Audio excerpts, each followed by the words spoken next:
you say, okay? Awesome. Well, good morning, everybody. I am so glad that Missy and Lisa have connected us, and I'm amazed at how many of you have joined us today. Missy's probably given away our age by saying we've been partnered together, but it seems like we have been together forever. DARS is a very important organization for me for a couple of reasons. One is DARS helps bring qualified talent to the employers that I've supported. So I look at DARS as an extension of our recruiting team, but more so as a person with disabling conditions myself. The mission of DARS is really important for me. To make sure our Virginians with disabilities have opportunities to compete in the workforce for amazing job opportunities. And so we wanted to connect with you today. I understand quite a few of you are interested in trade opportunities, welders, fitters, machinists, crane operators, you name it, we've got it. And so we just really wanted to have a conversation. Nothing formal in this presentation. We do want to make it a conversation where we can give you information that you can use to determine if trade is really one of the career paths that you're interested in. To help me today, I've got a couple of folks who have joined me. Stephanie Otey, wave Steph. So Stephanie leads a lot of the company's recruiting efforts. So she is out in the community trying to find talent to fill our jobs. But we also have a couple of folks from our technical services division. So these are the guys in the know. They know what it's like to be in trade and to grow their career through those trade opportunities. So we've got Josh Thorne, who has been a welder for us and production manager currently. And then John Kirkhorn, who's one of our assistant vice presidents in the technical services area. My name's Billy Cook. I've been an HR lady for as long as I can remember. Most folks don't really know what we do. Some folks think human resources is the principal's office. But really, we are a partner to the business. And one of the ways that we support our businesses is to help find qualified talent to really grow the workforce. And so it's in that recruitment effort that Stephanie and I join to really take time to meet folks, to tell them about Valkyrie Enterprises, and we'll share a little bit about that. But we really want to give time for you today to ask questions. We're very transparent. So if there's any questions about physical requirements to do the job or what it's really like to be a welder in an industrial environment, we want to answer those questions for you. Does anybody have any questions before we do just a quick company introduction and get started? And I can't see the chat block, Missy. So I'll keep track of your chats, no worries. But yes, feel free to drop anything in the chat as we go along, as I said, or just unmute and ask your questions. All right, so I just shared my screen. Are you guys seeing Valkyrie Enterprises website? Yes. Yes. Awesome. I am usually the one that struggles with technology, so glad I pulled that off. So Valkyrie Enterprises was founded back in 2007. If anybody studied Greek mythology and heard about Valkyrie, Valkyrie is really based on a mythological warrior maiden that helps the soldiers in the war fight. And so there is so much strength in the name of our company. But a little bit about what we do: we operate in the maritime industry, the defense industry. We support the Department of Defense. We do a lot of work supporting the federal government, which makes us government contractors. And you're going to find that particularly for those of you in Hampton Roads area, many of the employers in this area are government contractors. And that's really important for you to know, because one of the requirements for government contractors is to make sure we are reaching a broad audience of job candidates, to include people of color, females, people with disabilities, veterans and protected veterans, like veterans with disabilities. And so that's part of what has helped grow my partnership with DARS. But we really look to hire the most qualified talent. And so we think your partnership with DARS is going to help get you to the training and to the resume resources and interview skills to help make you be the most qualified for entering the workforce. As those pictures flash by, you see ships, you see folks on the deck plate of aircraft carriers. That really gives you a little bit of a day in the life feel, but I'm going to let John and Joshua talk to the real day in the life of welding or working in industrial environments. But we just wanted to give you a quick overview of some of the things that we do. And technical services is our division that really speaks to the trades and industrial positions. So we've got warehouses, we've got production facilities where we are updating and modernizing equipment, where we go back on the deck plates of various ships to install new equipment or modernized equipment. You'll see here San Diego, Bremerton, of course, we're here in the Hampton Roads area. Pretty much anywhere a ship can pull in, we're going to be there. And when those ships are en route, sometimes we're there as well with our Tiger teams and travel.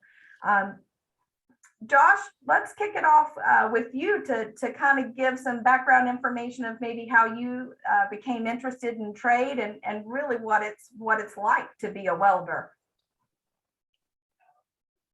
Sure. My name is Josh Thorne. I've been in this industry for about 10 years going on. I've worked 10 years at Newport News Shipbuilding and 12 years in this company, or 2 years in this company, sorry.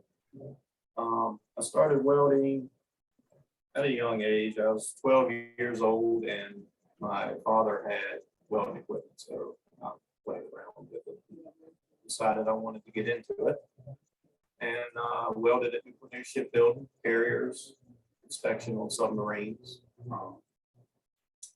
Day in the life of this trade, it's not an easy trade, but it's a rewarding trade. And you'll be in hot environments. You'll be under real tight time frames. People will be expecting a lot. But at the end of the day, step back and look at what you've done and you built, and you take pride in your work. It shows that it is very rewarding. Very demanding here. There's a lot of welding work to do and not enough people to do it. Josh, you said it was rewarding. What do you find most rewarding out of coming through the welding trade? The fact that the products that you build, the products that you weld is, and especially in our industry, goes towards the defense of our nation. And so, the freedoms that we hold so dear. Knowing that your weld is going to save these sailors' lives out there working. Knowing that your weld's going to be the forefront of freedom out there in the world. And that's just maritime. So that's what awesome answer. And that's really in our industry, we're really supporting the nation's defense in all of the work activities we do. I know the group we're talking to for their reward is probably most interested in, is it a lucrative career? Can you make a good living being a welder? How would you answer that? Oh, absolutely. You can make it. It's a very lucrative. Of course, when you first start out, if you're looking for a high pay first starting out, it's not going to be. Welders are paid by their qualifications. So it's very important not to learn just one process. And there are several processes that you get into. You have S-MAL, stick, G-MAL, which is MIG. You also have G-MAL aluminum, and you have TIG. Of course, as you get each of these and its skill level in each is different, your pay will come. So yes, it is very lucrative. It is you'll get a very good pay. One of the things that we get asked often, particularly in information sessions like this, is how much money can welders make? And I think Steph and I will agree, as we are looking for qualified welders, the market is very tight. We have a hard time finding qualified welders right now.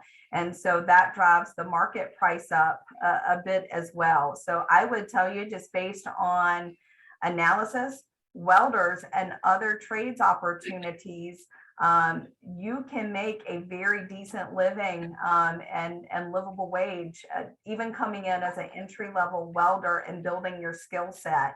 One of the things kind of most often with high schoolers that we talk about is not everybody's bound for college, right? I didn't go to college right after high school. But these are things where, you know, some folks at the end of a 4-year college are owing 60 grand, 100 grand for college, and still are having to enter entry-level type positions. But what I have found with trade is, as you noted, once you come in and continue to learn the different positions, the different welding techniques, that skill set builds quickly. And in response to that, the earning kind of increases equivalent to it. Josh, in your experience, tell us a little bit about kind of the locations in which you've performed work, the work environment. I've performed in, like I said, since I've been maritime only, I started out in shops, which is pretty much wide open, and yeah, it gets hot in there, but it's wide open, it's easy work. During the construction of the USS Ford, we moved out to the actual ship, landing keel of the ship, doing all the internal weldings of the inner bottoms. It became a little bit tighter, okay, a little bit hotter, and some of the spots hard to get into, especially with all your safety gear on. You're going to be asked to squeeze into some real tight spots if you don't think you can. But, you know, obviously there are limitations. It's not like you're going to be held to do that, but you know, that is pretty common. Particularly in our industry where we support shipbuilding and ship updates, there is a lot of those confined spaces, but welding can be done in a shop environment.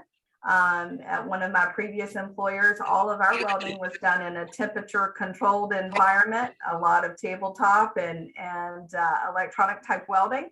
And so it was nice and cool, but some welding, depending on the industry, is going to be outside when it's raining, when it's cold, when it's hot, when it's snowing, in very confined spaces on some of these ships where you're having to work, in some instances, kind of over your head, or even utilizing a mirror to work behind you. So a little bit about the physicality of the position. We'll talk about, and we'll pull up a job description that gives some of the standard kind of physical requirements. Any lifting as a welder? Plenty of lifting. Most companies will ask that you should be able to lift and carry and sustain 50 pounds or more. But obviously you're not doing that by yourself. You know, nobody's going to expect you to sit there and pick up a 100-pound plate, move it by yourself. But yes, it is very physical with your lifting. You will need, you know, to be able to lift, like I said, lift at least 50 pounds. Your welding machine alone, the power supply is going to weigh about 50 to 60 pounds itself. And you're lugging that thing around all day. And those are some of the things, Josh, that I would share with the students today, and especially as we get into the job description. Team, as you're reading the job descriptions and entering, you know, the workforce, looking at different trades opportunities to include welding or other industrial positions, take note of those physical requirements. They should be stated on the job. And if there are things that you can't perform, don't automatically exclude yourself from considering that job opportunity, because there may be an accommodation that the employer can provide to you. Josh mentioned, sometimes you may have to lift 100 pounds, but certainly there may be partner lifting opportunities, things of that nature. So that's one of the things where your partnership with DARS is really going to help and provide you some good guidance on looking for any type of accommodations or adjustments to how the job is regularly performed, but you can still meet the requirements and perform successfully in that role. Any questions about the day in the life of a welder or tradesman before we move on? Billy, Stephen asked if it's possible to get a few job descriptions sent through an email. So if you can send that to me, I can send it to Lisa, and Lisa can get it out to the group. Awesome. We can do just that. And we'll include some information about Valkyrie, because that's part of this partnership. When you start looking for work, we hope Valkyrie is at the top of your list for employers to seek out. So we can certainly get you that information. Absolutely. And we've got one here today that we're going to call up as well. So Josh kind of gave us a good view of how he came into the trade, playing around with his father's welding machine. But I also thought it would be important to really capture where that trade can take you across your whole career. Now, I have supported lifetime welders who have been in the welding industry or trade industry for 20, 30 years, and they want to do nothing but weld. They find it that rewarding. But others may want to use that technical knowledge and apply it in a different way and look at getting into management opportunities. And that's really where I wanted to tap in with John to give some oversight about different ways and career paths that you may take kind of along your career path, utilizing that technical knowledge. John, you got any thoughts there? Yes, thank you. Good morning. As Billy said, my name is John Kirkhorn. I am the technical director and production manager here for technical services at Valkyrie. A little bit background about myself. I came up actually in the Navy. I did 20 years in the Navy as an electrician, interior communication, which means I worked on phone systems, alarm systems, navigation. I retired in 2009 and came to work for Valkyrie. So when I came to work here, I came as a technician. I was a technician one, low on the totem pole after 20 years in the Navy. I learned my trade in the Navy. I got my associates in the Navy and then my bachelor's here with the company. I'll go over that in a little bit. But starting out here, I was a technician with the company, and then moved myself up in rank over the last 12 years. I became, from a technician, I became a project deck lead, which means I led the installations that we do on board the ships. We install weapon systems, communication systems on the ships. Josh, as a welder, he has a role as with the welding, and then we come in as electricians and put the systems and equipment on board the ship and hook them up. From there, I became a project manager, where I ran the project in the financial part of it, back in the shop, but also on the deck plates, still leading our lead and technicians that way. From there, I became a program manager, which is one step up. And then after that, I was promoted to the technical director, which is an assistant vice president position here in the company. So if you see, in the 12 years that I've been with the company, I was able to move up in the company. Obviously, that's with some work, some hard work and dedication part of it, some education. I got my bachelor's in project management here. I used my, I'm sorry. The tuition reimbursement program? Yeah, thank you. I did that through the company, and also what I got in the Navy, to further my career here in the company. So as you see, there's a lot of steps that you can do, starting from the bottom and working your way up, whether it be coming into a trade, going to a trade. If you want to become a welder, there's places like Tidewater Tech, Tidewater Community College. You can learn your trade through that school, get your certifications and start out that way. Or you can go in the military if that's what you need to do, or if you can get in and, find a trade that you want to do in that and work your way through that. That's what I did. Or you can go to college, and get your degree and then come in, a few steps up in a company such as this. So there's several different ways that you can work your career, but I highly encourage you to, as here at a young age, to have a plan, stick with it. Sometimes it's going to be hard, it's going to be difficult, but it's very rewarding as you walk through the steps in your career. And of course, when you get up to be my age and you're working that, it's taken a while for me to get to where I'm at, but it's a rewarding career, and it's great. Just like Josh said, it's a hard, sometimes it's a hard job in his field, but it's also rewarding. At the end of the day, we're building warships. We are supporting the sailors still. Me being a retired sailor, I take pride in that. That I'm still supporting of the warfighters of our country.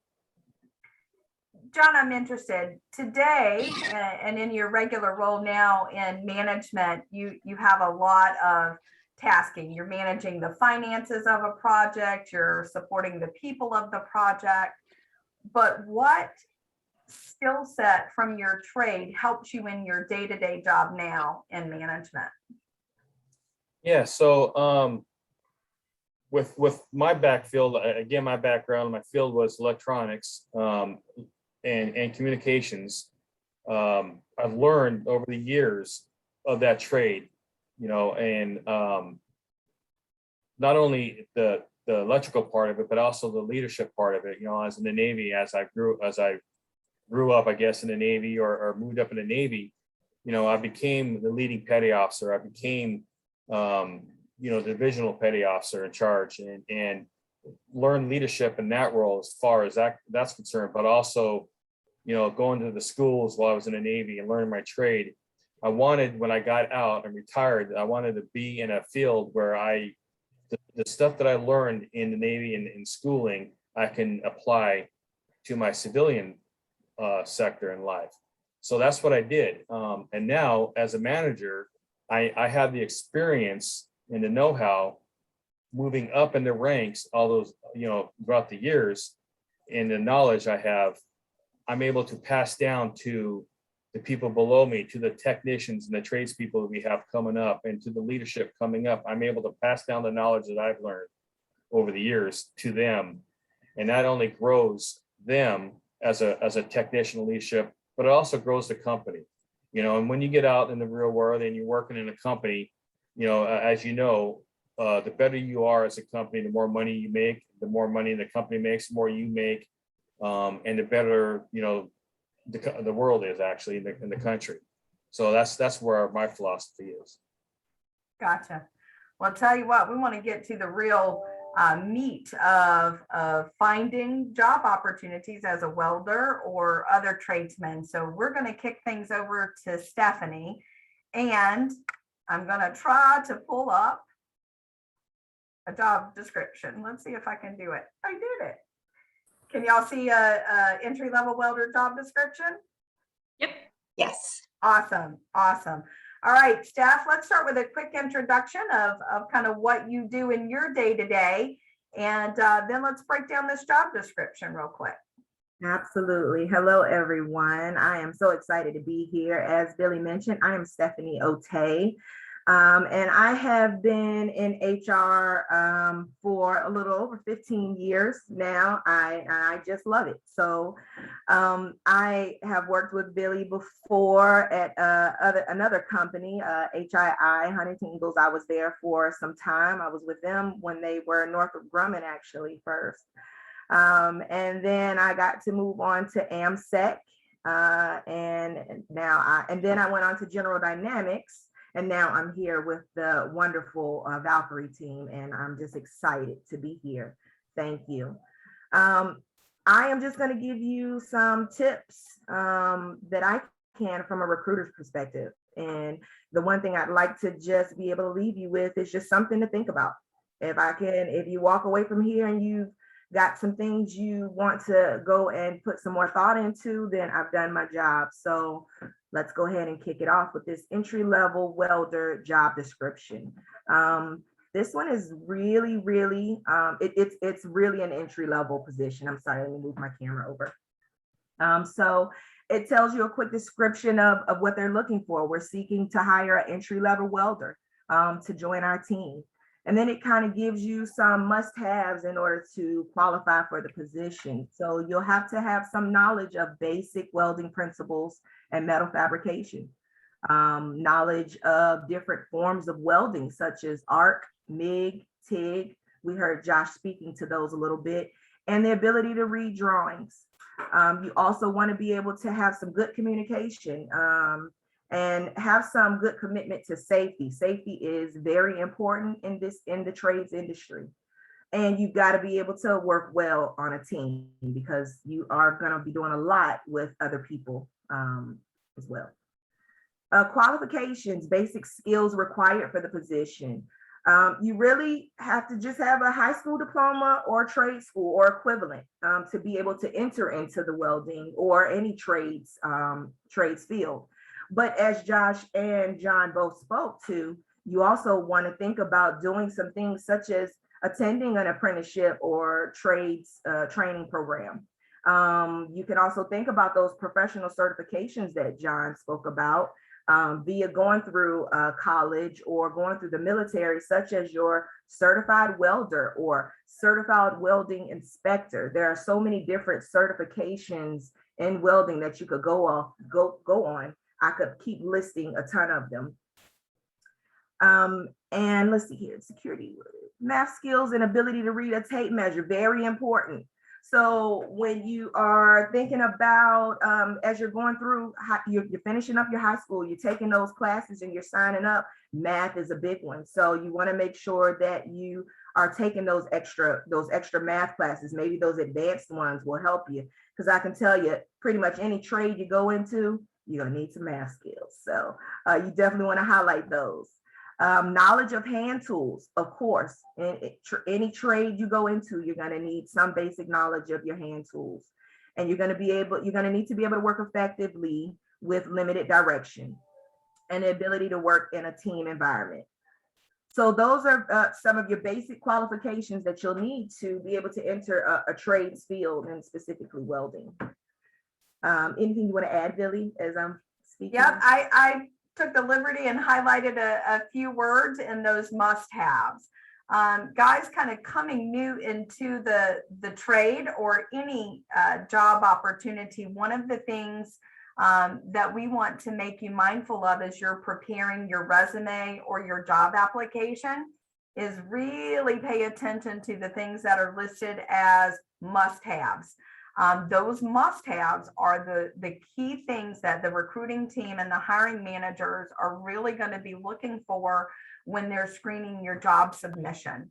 And knowing that this is the entry-level position, we're not looking for 15 years experience fabricating welded structures, but we are looking to ensure that you have some knowledge in basic welding principles or metal fabrication. One way, and we're going to talk about resume preparation, is to highlight those things that either you've taken a course in or that you've studied, or maybe a project that you did during your weld training. Call those experiences out, even though they may not be paid employment opportunities. They certainly were driving your level of experience in that field. I didn't highlight the word safety, but I should have. Safety is absolutely paramount in industrial settings. It comes first. And so a lot of training opportunities in our Hampton Roads area and through various organizations like the Virginia Ship Repair, and through some of our employment commissions and the one-stop partners offer some additional safety training opportunities. for your OSHA 10 and even OSHA 30. But safety is one of the things that recruiters would love to see and hiring managers would love to see called out on your resume specifically, because we need folks who are committed to working safely and helping ensure and hold accountable their coworkers to ensure they're working safely as well. Billy, just a quick shout out to our Woodrow Wilson or Wilson Workforce Partners. They do a great job with their OSHA training incorporated in their training. So those of you that have the opportunity to go to Wilson Workforce and get some of those certifications, I think that would be another plus coming back to help apply for some of those positions. Missy, I would absolutely agree. And some of the courses at OSHA or even beyond the safety would be very relevant to entering trade, because they do have some industrial trainings there as well.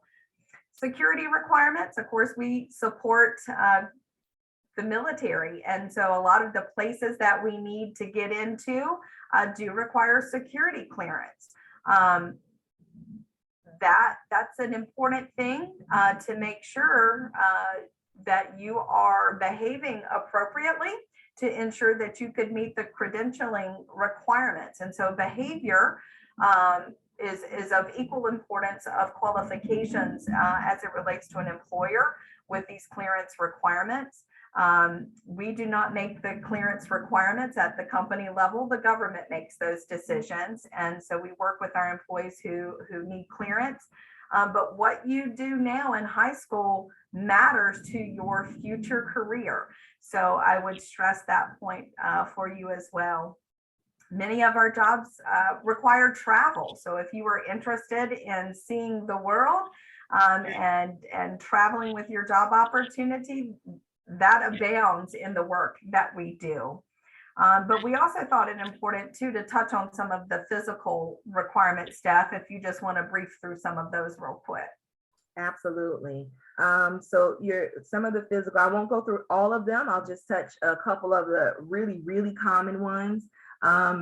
Being able to take that respirator fit test. A lot of the trades, it's going to be a requirement. So you're just going to need to be able to put that respirator on securely and pass a respirator fit test. As Josh mentioned before, you're going to need to be able to lift.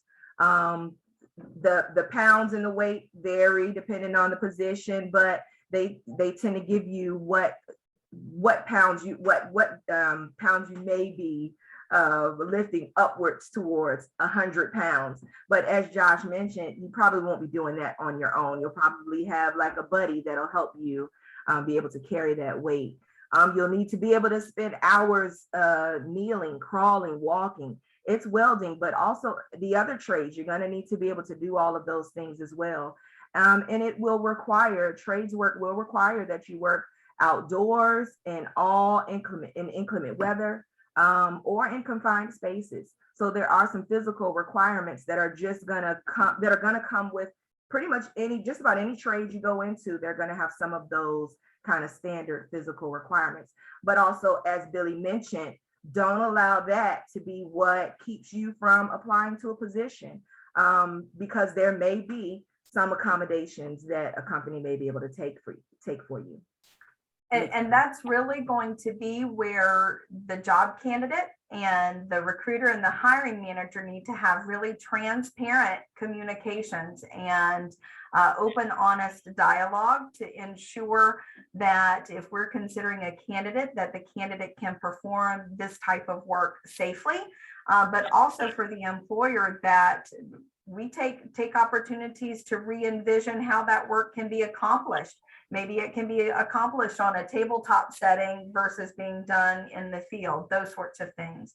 And so that's where I encourage you to partner with your DARS job counselors and with supportive employers like Valkyrie to make sure that you're exploring those job opportunities for which you would otherwise qualify. Let's jump now to a resume, and we're going to see how all these things kind of translate over to the resume. So John Doe, our friend here, is applying for our entry-level position. And Steph, if you'll kind of walk us through the basic structure of a resume, the things that as a recruiter you would be looking for. And then John and Josh, you step in and let's call out the things from the hiring manager side that you would be looking for when you're screening this resume. So absolutely. So as a high school student, your resume is not going to be long because you've been in high school. So you may not, you probably don't have a long work history, but there is still a structure that you want to try to stick to when you are thinking about creating your resume. You want to start off with a good objective. And please, by all means, don't be frightful of putting in your objective that this is an entry-level position for you. I mean, you are a high school student, so the hiring manager would understand that. But your objective in your resume, it's pretty much how you introduce and sell yourself all in one stop. So you want to make sure that you are just highlighting a few of your qualifications in your objective. It tells the hiring manager or the recruiter where you're trying to go, where you're trying to end up at. You want to highlight some of your qualifications and just talk about some of the things that make you stand out for the position that you're trying to get. So for welding, you may want to highlight that you're proficient in the use of welding equipment. You're proficient in keeping workstations clean and safe, working from engineering sketches and blueprints. That's a big one in the trades industry, specifically welding, excuse me. So you do want to highlight some of your qualifications. Then you want to move down into maybe any experience that you may have. For you, that could be any volunteer work or any extracurricular activities that you may have partook into, vocational classes that you took. If you did an apprentice, any type of apprenticeship or training, you want to list that under your experience. Make sure that you list the company that you worked for or who you volunteered with and the time that you spent with them. And then you want to make sure that you give just a few good highlights of what you did while you were with that company or doing that internship. You want to highlight a couple of your skills that you've picked up along the way. Safety, like Billy said, it probably should be the first thing that you add up there because it is the biggest and most important thing when you go into any type of trade. And then any type of certifications that you might have picked up along the way. If you did that apprenticeship or if you've done any classes, any vocational classes where you've gotten some type of certification from, you want to list those. Trades, just like John and Josh said, that's how you move up that ladder. That's how you make more pay, is by getting certified, continuing your education. And then you want to list your education as well. Highlight your GPA. Highlight any grades that you received in like those math classes that you did, because they're gonna make a hiring manager or a recruiter kind of look at that a little bit more. You want to make sure that you're adding in your resume those buzzwords from the job description that you read. So some of those buzzwords you may want to put in your resume may include MIG or TIG or reading and drawings, math skills, hand tools. You want to make sure attendance, school attendance. You can show that, hey, I was in school every day. I didn't miss one day. That's important. Safety protocols and procedures. You're going to learn those things as you go through like your vocational classes or apprenticeship programs. You want to highlight those things on your resume. Those are what we call buzzwords.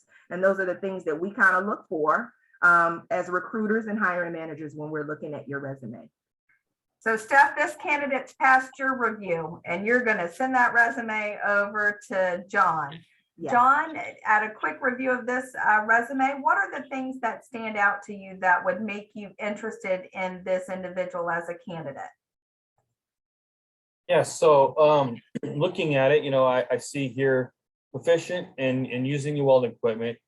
That's important, that we won't have to train you or assist you as much, if you know how to use the equipment. Working from engineering sketches and blueprints, if you have a good idea and if you know how to read a blueprint or a drawing, that's really well, because, welders need to know how to do that. They need to know how to read the symbol, welding symbols. They need to know how to put a foundation, 5.5 feet away from a bulkhead and be able to fit it in onto the deck and then tack weld it and eventually weld it in. They need to be able to read the drawing and know how to look at it. That's very important, that you know how to do that stuff. And of course, able to MIG weld the thickness, whatever thickness it is. That's also a drawing in there as well. And then experience.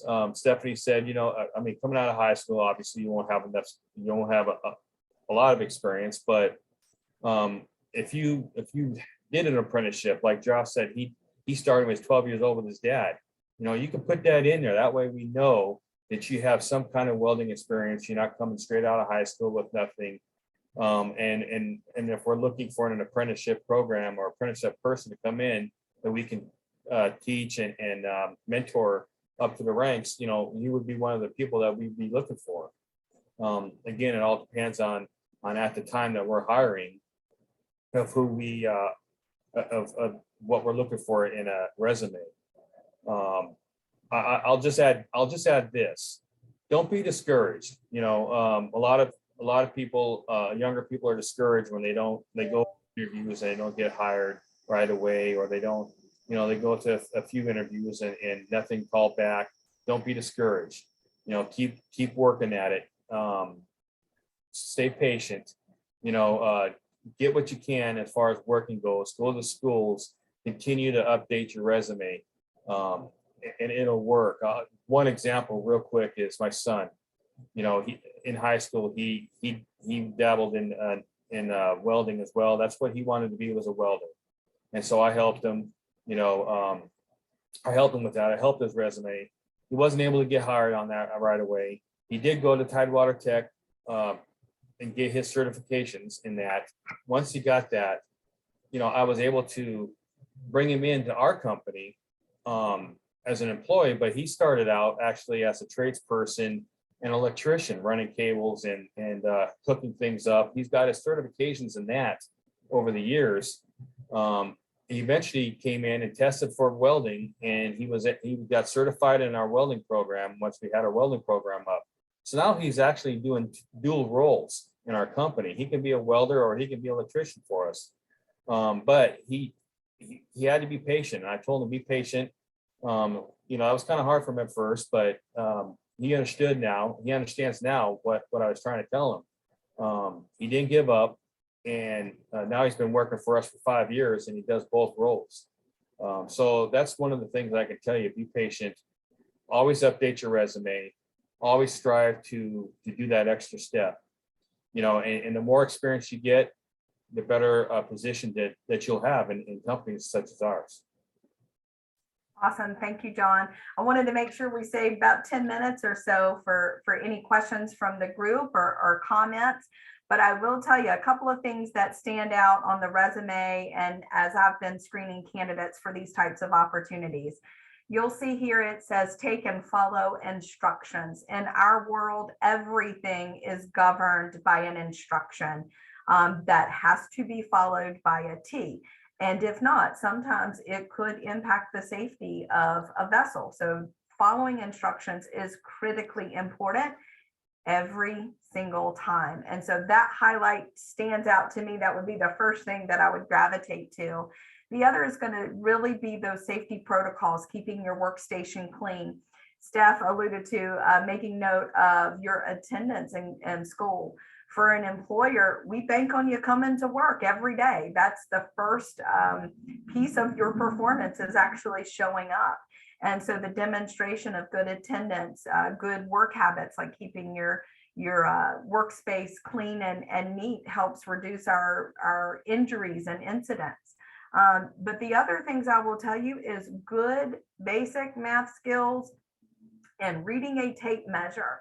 I've had some folks that we've supported in the hiring process that really struggled with demonstrating that they could measure 3/16 of an inch. So those are skills that I can't impress upon you enough to work with the available resources, the organizations in our community. There are many to help build and strengthen those skill sets. So this is Valkyrie. These are our typical types of opportunities. We are a supportive employer and a great partner to DARS. We look forward to making connections with you.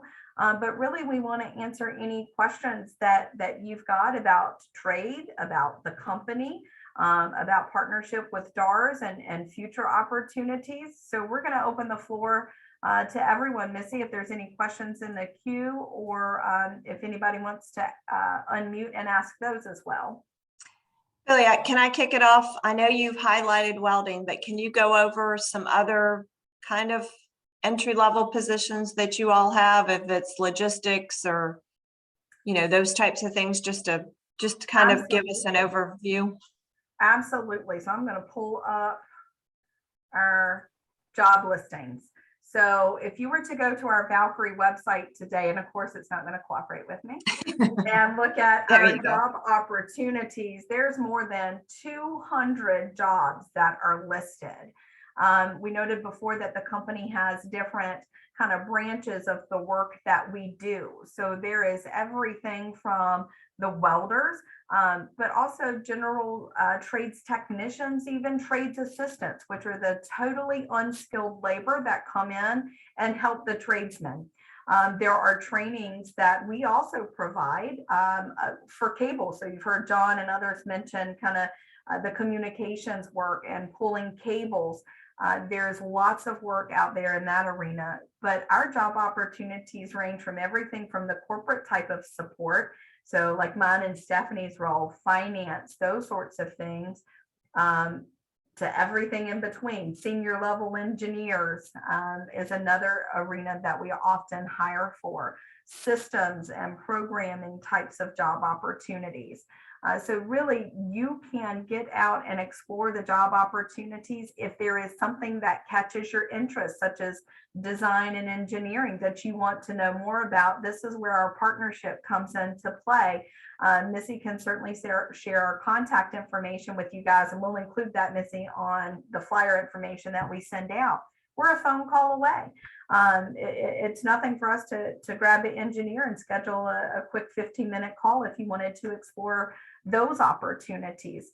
A lot of our work, because we do support the defense industry, you're going to see things that are spelled out in acronyms that really don't make sense until you dig into it. But like weapon systems, we need folks that have, you know, different levels of experience with weapon systems, that sort of thing. So a little bit of everything. Perfect. No, I just wanted to make sure that they knew it was more than just, you know, what you've highlighted today. Indeed. Lots more, lots more. Anybody have questions? Feel free to drop questions in the chat. Feel free to unmute yourself and ask. And there's Great no questions, guys. We Yeah, always answer anything to help you make this decision as you are kind of navigating. I'm guessing we've got what, juniors and seniors in this group, because now is really the time to start digging in and thinking about what your next steps are going to be. And oftentimes employers may even offer like a job shadowing day. So DARS just announced it was job shadowing month not too long ago. So you may want to see if there's employers in your area too that could offer that opportunity, just so you can get some exposure to see if it's something you're really interested in or not. Great idea. Well, we don't want to keep people longer than what we've promised. It's 9:57. We will send out information and contact information to everyone that's on this Zoom. We greatly appreciate your all's time, Billy, and your team, such a top-notch team indeed. They definitely have positions open. Could one of you all put your website, your career website in the chat so they have where to go to search for careers? It's Perfect. there. Yep, perfect. So you all can look, click on that website, peruse the website. If you have questions after this, please don't hesitate to reach out. We can connect you all. But we so appreciate all of your team. Great information. It's been our pleasure, Missy, and everybody who took the time to join us today. We hope we've kind of given you a peek into the life of a tradesman and technician. And we make the commitment to continue our partnership. I did see a note pop in that asked if we partner with Eastern Shore, and absolutely we do. That's a new formed partnership, and we are looking at how we can explore. Matter of fact, I think John and some of his team are going to be involved in that partnership, where we help give information to the instructors on the different types of welding techniques we utilize in our work so that they can model their curriculum. That's awesome. Robin is our wonderful counselor on the Eastern Shore. She handles all of that area, and there's great opportunities Wallops Island, as you saw in your recruitment activities. So we can definitely connect you and Robin. Absolutely. And Robin, yes, we will pop in. We're going to be headed up to Wallops Island pretty soon, so we can schedule some time to connect with you and the clients that you support. Missy, again, Lisa, interpreters, we appreciate you being here. To my team, thank you, Josh and John and Steph.